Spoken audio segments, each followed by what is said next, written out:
પ્રિય ભક્તો, હિન્દુ ધર્મના સૌથી પવિત્ર અને મહાન પર્વોમાંનું એક છે મહાશિવરાત્રિ. આ તે દિવ્ય દિવસ છે જ્યારે સ્વયં દેવોના દેવ મહાદેવની આરાધના કરવામાં આવે છે અને સંપૂર્ણ બ્રહ્માંડ શિવમય બની જાય છે.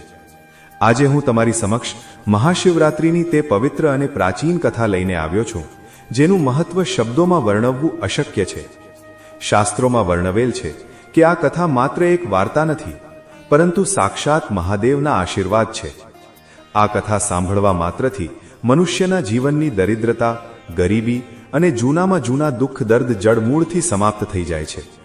જે પણ ભક્ત સાચા મનથી આ કથાનું શ્રવણ કરે છે, તેના જીવનમાં સુખ, શાંતિ અને અપાર ધન ધાન્યની પ્રાપ્તિ થાય છે. અવારનવાર આપણા જીવનમાં ઘણી એવી અડચણો આવે છે જે આપણો પીછો નથી છોડતી, પરંતુ આજની આ કથા તે તમામ કષ્ટોને હરવાની શક્તિ રાખે છે. મારો તમને આગ્રહ છે કે ભક્તિમાં ડૂબીને આ કથાને અંત સુધી પૂરી સાંભળો. યાદ રાખજો, જે પણ આ પવિત્ર કથાને અંત સુધી પૂરી સાંભળશે, મહાદેવ સ્વયં તેના જીવનમાંથી અંધકારને મિટાવીને ખુશીઓનો પ્રકાશ ભરી દેશે. તો ચાલો કોઈ પણ વિલંબ વગર શરૂ કરીએ મહાશિવરાત્રિની આ મંગલકારી કથા. એક સમયની વાત છે, દ્વારકાની પવિત્ર ભૂમિ પર સૂર્યના પ્રથમ કિરણો પડી રહ્યા હતા. ભગવાન શ્રી કૃષ્ણ પોતાની સુખ શૈયા પરથી ઉઠીને દિવ્ય આસન પર બિરાજમાન હતા. ત્યારે જ દેવર્ષિ નારદ પોતાની વીણા મહતી વગાડતા ત્યાં પધાર્યા. આજે તેમના મુખ પર એક વિશેષ જિજ્ઞાસા હતી. નારદજી બોલ્યા, પ્રણામ પ્રભુ, કોટી કોટી નમન, હે દ્વારકાધીશ, હે ગોવિંદ. આજે જ્યારે હું ત્રણેય લોકનું ભ્રમણ કરીને પાછો ફરી રહ્યો છું, તો મેં જોયું કે ચરાચર જગતમાં માત્ર એક જ નામનો ગુંજારો છે, હર હર મહાદેવ. દરેક ભક્ત, પછી તે દેવ હોય કે દાનવ, મહાદેવના શરણમાં જવા માટે આતુર છે. નારદજી બોલ્યા, પરંતુ પ્રભુ, મારા મનમાં એક ઊંડો કુતૂહલ ઉત્પન્ન થયો છે.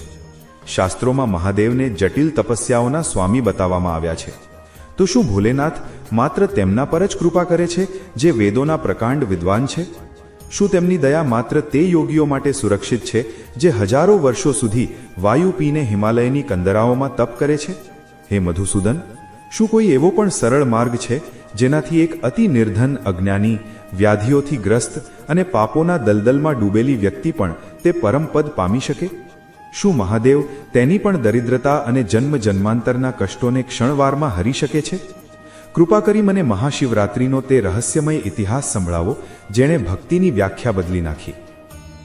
કૃષ્ણજી બોલ્યા, નારદ, તમારો આ પ્રશ્ન માત્ર તમારો નથી, પરંતુ યુગો યુગોથી માનવતાના મનમાં ઉઠનારી એક પુકાર છે.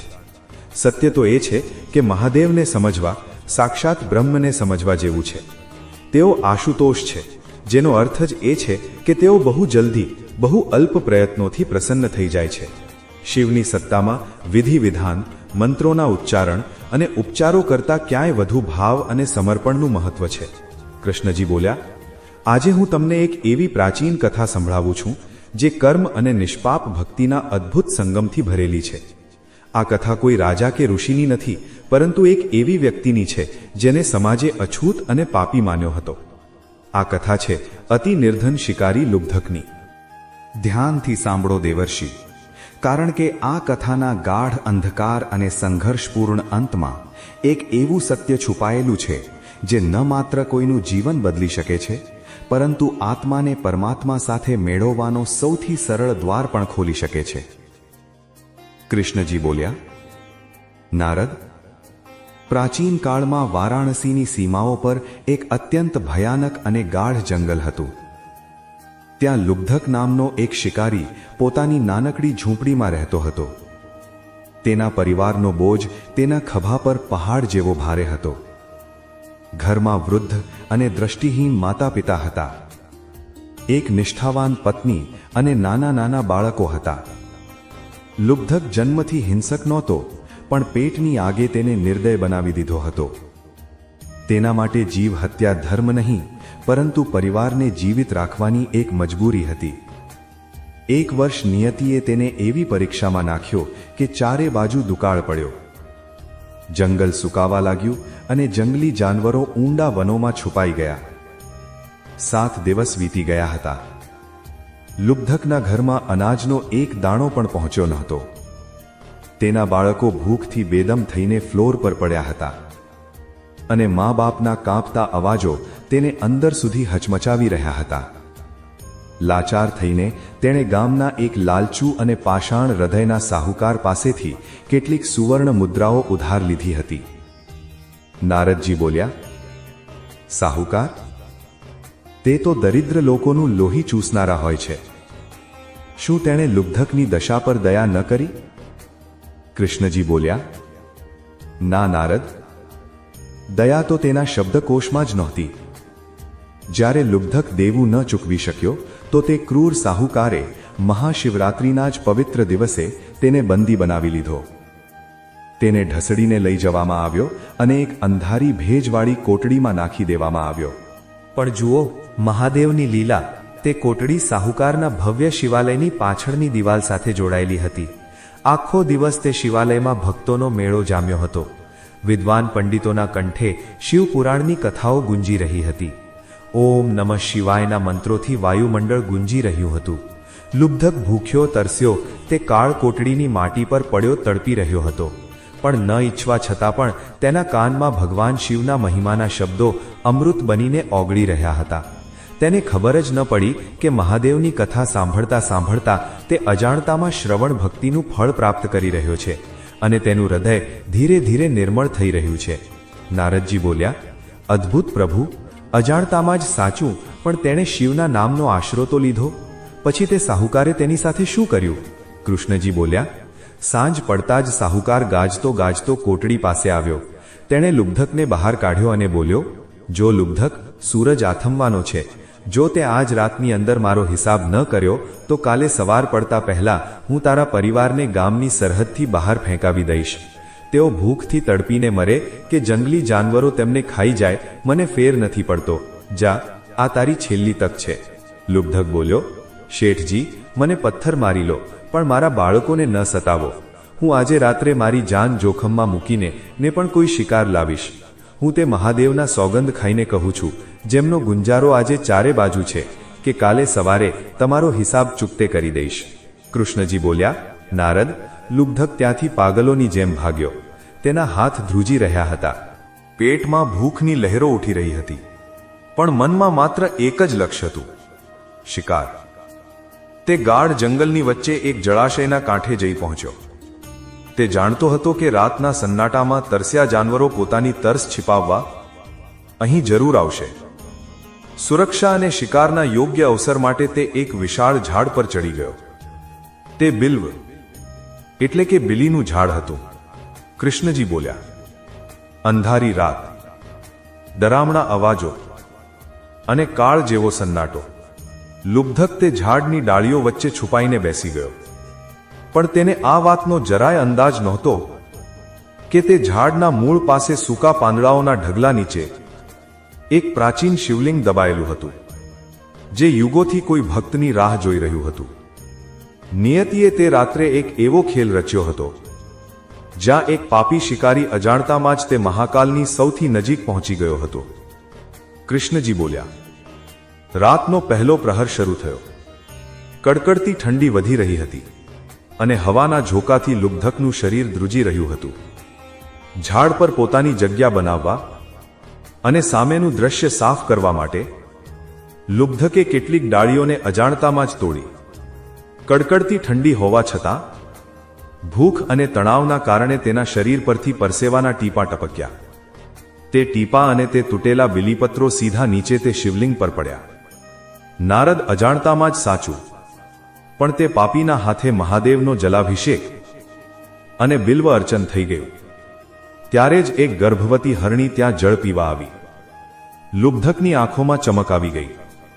તેણે તરત જ ધનુષ પર બાણ સાધ્યું. પણ જેવું તે તીર છોડવાનો હતો, તે હરણી થરથર કાંપતા મનુષ્યની વાણીમાં ચીખી ઉઠી. હરણી બોલી, થોભો શિકારી, થોભી જાઓ, મને ન મારો. મારી આંખોમાં જુઓ, હું માત્ર એક જીવ નથી. મારા પેટમાં નાનકડા જીવ છે જે હજુ આ સંસારને જોવા ઈચ્છે છે. જો તમે મને મારશો તો તમે એક નહીં પણ અનેક નિર્દોષોની હત્યાના અપરાધી બનશો. મારા પર દયા કરો શિકારી, મને જવા દો. હું મારા બાળકોને સુરક્ષિત સ્થાન પર મારા પરિવાર પાસે મૂકી આવીશ અને પછી સ્વયં તમારી પાસે પાછી આવીશ.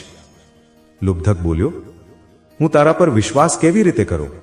આ ક્રૂર સંસારમાં જાનવરો તો શું, માણસો પણ વચન તોડી નાખે છે. મારા પોતાના બાળકો ઘરમાં ભૂખથી તડપી રહ્યા છે, તેમના પ્રાણ નીકળી રહ્યા છે. જો મેં તને છોડી દીધી અને તું પાછી ન આવી તો કાલે સવારે મારા બાળકોનો અંત નિશ્ચિત છે. હરણી બોલી, શિકારી, એક માં ક્યારેય પોતાના બાળકોના સોગંદ ખાઈને જૂઠું નથી બોલતી. સત્યના શપથ લઉં છું, તે પાછી આવીશ. વિશ્વાસ કરો, અસત્યનું પાપ મારા ગર્ભમાં રહેલા બાળકોને પણ લાગશે અને હું એવું ક્યારેય નહીં ઈચ્છું. કૃષ્ણજી બોલ્યા, નારદ, મહાદેવની ગુપ્ત કૃપાથી તે પથ્થર હૃદય શિકારીનું મન અચાનક મીણની જેમ પીગળી ગયું. તેણે કાપતા હાથે બાણ ઉતારી દીધું. બાણ ઉતારતી વખતે ફરીથી કેટલાક બિલીપત્રો નીચે શિવલિંગ પર પડ્યા. આ રીતે પ્રથમ પ્રહરની પૂજા અજાણતામાં સંપન્ન થઈ. રાત વધુ ગાઢ બની. લુબ્ધકની પોતાની ભૂખ હવે અસહ્ય થઈ રહી હતી. ત્યારે જ અંધકારને ચીરતી એક બીજી હરણી ત્યાં આવી. તે અત્યંત સુંદર હતી અને તેની આંખોમાં એક અજીબ વ્યાકુળતા હતી. લુબ્ધકે ફરીથી પોતાનું ધનુષ ઉઠાવ્યું. બીજી હરણી બોલી, હે શિકારી, તમારા બાણ રોકી લો. હું આ વનમાં મારા પતિની શોધમાં ભટકી રહી છું. વિરહની અગ્નિ મને પહેલા જ બાળી રહી છે. તમે મને તીરથી ન મારો.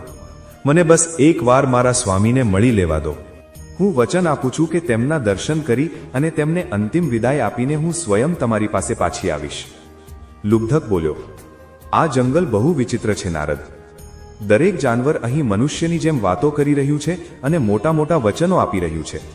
પણ શેઠનું દેવું અને મારા બાળકોની તડપનું શું? શું તમે બધા મળીને મને મૂર્ખ બનાવી રહ્યા છો? બીજી હરણી બોલી, શિકારી, જે વચન આપીને વિશ્વાસ તોડે છે તેનું જન્મ જન્માંતરનું બધું પુણ્ય નષ્ટ થઈ જાય છે. હું તે જ નરકના ભયથી કહી રહી છું.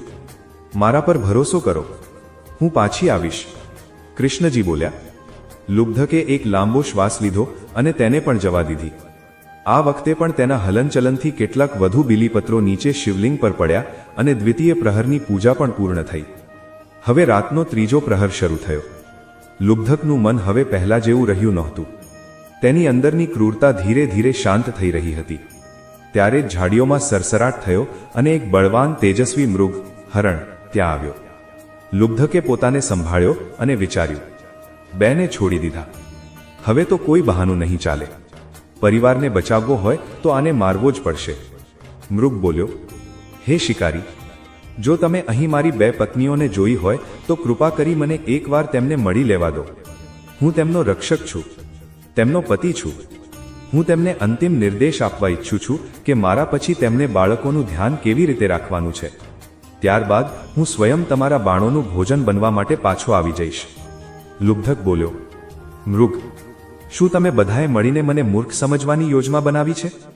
તું જાણે છે કે જો તું પાછો ન આવ્યો તો શેઠ મને મારી નાખશે અને મારા બાળકો અનાથ થઈ જશે. હું હવે વધુ કોઈના પર વિશ્વાસ નથી કરી શકતો. મૃગ બોલ્યો, શિકારી, સત્ય જ આ સંપૂર્ણ સૃષ્ટિનો આધાર છે. જે સત્ય બોલે છે મહાદેવ સ્વયં તેની રક્ષા કરે છે. હું આજ મહાશિવરાત્રિની પવિત્ર રાતના સોગંદ લઉં છું કે હું મારી પત્નીઓને મળીને પાછો આવીશ. એક પુરુષાર્થી ક્યારે પોતાના વચનથી પાછો નથી હટતો. કૃષ્ણજી બોલ્યા, નારદ. લુબ્ધકની આંખોમાંથી આંસુ નીકળવા લાગ્યા. તેણે મૃગને પણ જવા દીધો. તેને ખબર જ ન પડી કે તેના નિરંતર હલનચલનથી શિવલિંગ પર બિલીપત્રોનો ઢગલો થઈ ગયો હતો અને તૃતીય પ્રહરની પૂજા પણ અજાણતામાં પૂરી થઈ ચૂકી હતી. હવે માત્ર અંતિમ પ્રહર બાકી હતો, જ્યાં લુબ્ધકની નિયતિ બદલાવાની હતી. કૃષ્ણજી બોલ્યા, નારદ. રાતનો અંતિમ પ્રહર શરૂ થયો. લુબ્ધકના મનમાં એક અજીબ હલચલ હતી. તેનું ધનુષ તેના હાથમાં હતું, પણ તેનું મન ક્યાંક બીજે હતું.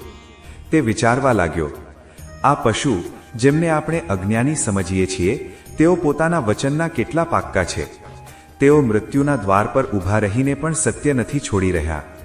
અને હું મનુષ્ય થઈને જેને ઈશ્વરે બુદ્ધિ આપી, માત્ર હિંસા અને પાપના દલદલમાં ધંસાયેલો છું. શું મારું જીવન આ મૂંગા પ્રાણીઓ કરતાં પણ ગયું ગુજર્યું છે? કૃષ્ણજી બોલ્યા.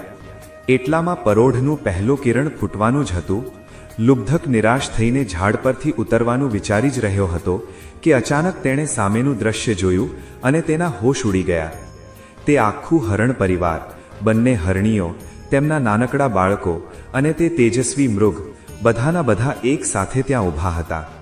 તેમની આંખોમાં ડર નહીં પણ એક દિવ્ય શાંતિ હતી. મૃગ બોલ્યો, હે વ્યાધ, અમે બધા પોતાની પ્રતિજ્ઞા પૂરી કરવા આવ્યા છીએ. હવે તમે સંકોચ ન કરો, તમારું બાણ ચલાવો અને તમારી ભૂખ મિટાવો. અમારા પ્રાણોથી જો તમારા પરિવારનું જીવન બચે છે તો અમને અમારું બલિદાન આપવામાં કોઈ દુઃખ નથી. નારદજી બોલ્યા, અવિશ્વસનીય પ્રભુ, આ તો કરુણાની પરાકાષ્ઠા છે. શું લુબ્ધકે તેમના પર પ્રહાર કર્યો?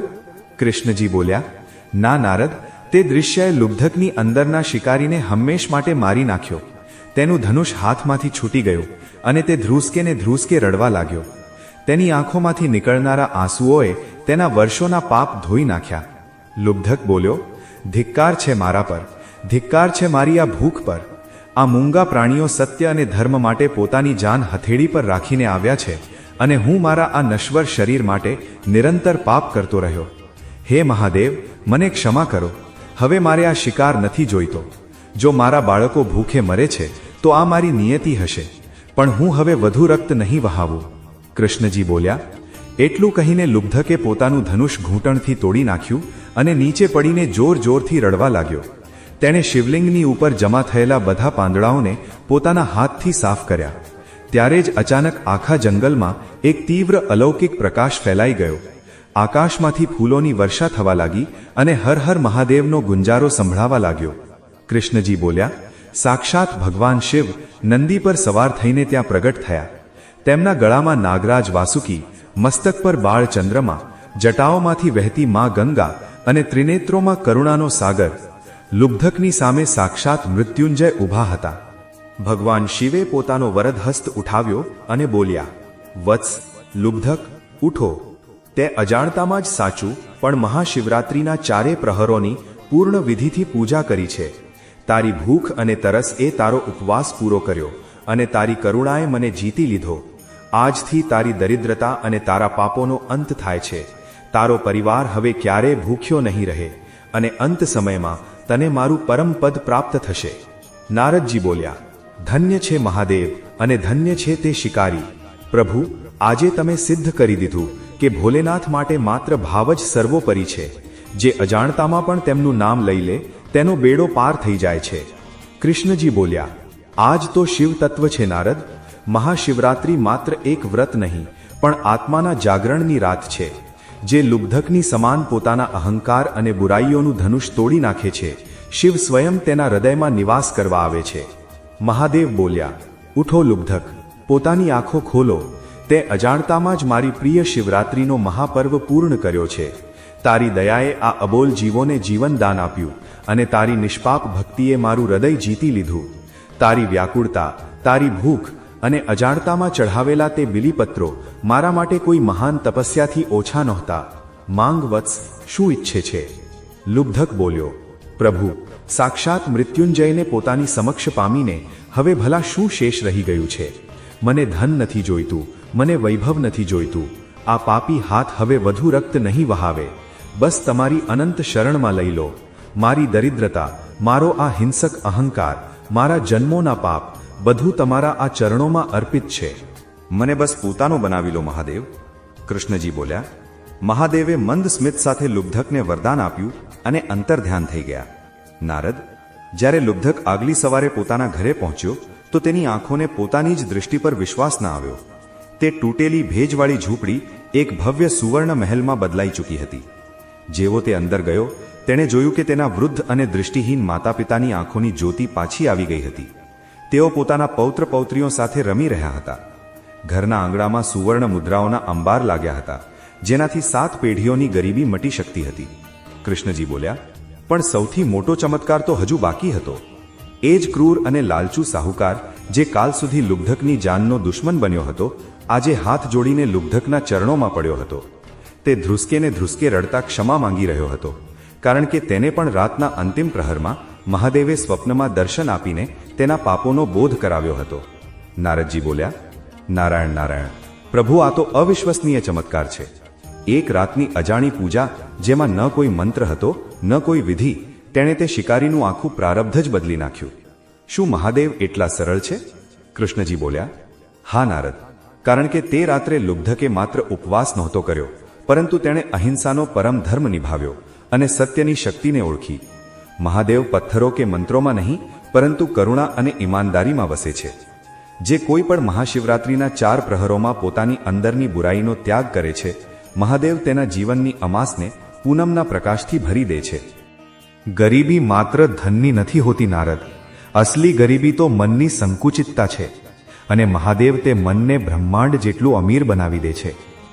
નારદજી બોલ્યા, હે પ્રભુ, આજે મારી જિજ્ઞાસા પૂરી રીતે શાંત થઈ. મહાશિવરાત્રિની આ લુબ્ધક કથા વાસ્તવમાં આ કળિયુગના મનુષ્યો માટે આશાનું એક કિરણ છે. ભાવ જ પ્રધાન છે અને સમર્પણ જ સર્વોચ્ચ છે. આ અદ્ભુત રહસ્યને સમજાવવા માટે તમારો કોટી કોટી ધન્યવાદ કેશવ. મિત્રો, જો તમને આ વિડિયો અને મહાદેવની આ પવિત્ર કથા પસંદ આવી હોય તો તેને લાઈક કરો અને તમારા મિત્રો તથા પરિવાર સાથે શેર જરૂર કરો. કોમેન્ટ બોક્સમાં પોતાની શ્રદ્ધા પ્રગટ કરતા હર હર મહાદેવ લખવાનું ભૂલતા નહીં.